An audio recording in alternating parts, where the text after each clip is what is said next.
Okay, so I wanted to follow up with the last video on just faith and trust. And trust is faith. Is that today, as we're living in a solution-based life today, and so we want to identify when we're not in alignment. We want to identify when we're not connected to the source. And so some of the ways could be different for different people.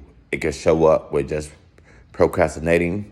It could show up with overdoing a certain area and neglecting the other. And so in the process too is that as we're learning about ourselves and what motivates us and what stimulates us and what gets us up, what drives us, at the end of the day, that you have to be connected to yourself as well.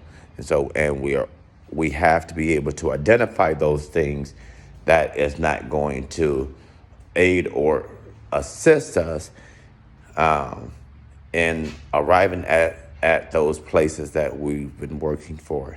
And so I know for myself is that I allow myself to get preoccupied with everything that is going on around me. And so those are one of my signs of just making sure that I get the proper sleep, make sure that I have a proper diet.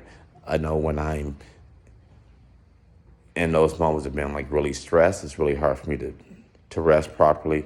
It's really hard for me to make sure that I eat properly as well. And so those are a couple of the things that come to mind or send out for me. And so we have to have those reminders, and we have to be able to encourage ourselves to see these things through and to just simply complete what it is that we started. And so we can also prevent, being overwhelmed, or prevent of not just giving in or giving up. And so that's important as well, because what's the use of going through all of those sacrifices or those uses or making all of those changes and you not see it through to the end? And so we don't have to do that today. So we don't have to be a byproduct or be anything other than just arriving and just making and crossing that finish line.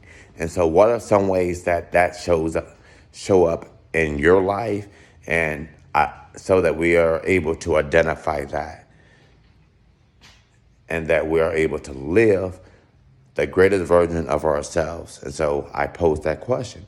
And so we have to make sure that we're preparing ourselves and that we're getting ready, even in the midst of any phase or any chapter of our lives, that God does what God does. And so we have to make sure that we're doing what we have to do as well, and that we're making the steps and we're taking the actions, that the things that we have to be consistent, and we have to be vigilant on the actions that is left up to us to do. And so that's the partnership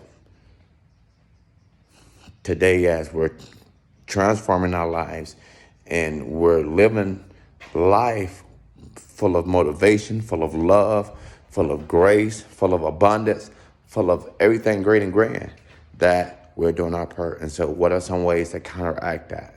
And so when we're able to identify it, then we can counter that when those things show up. And so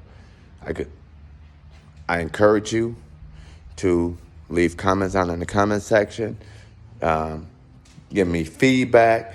Tell me things that you want to hear about, subjects or topics that you want me to speak on. I also ask you to subscribe, support if you go to simplelip.com, which I'm going to put that in the description area, and just share, just help me get the word out for Simple Lip. Just help me get the word out so that I can continue to grow this community of just living the best life possible. We owe it to ourselves, y'all. And like I say all the time, remember to continue to be great, that we arrive here, and it's up to us to build on that and to create that. And so we can do it. God bless.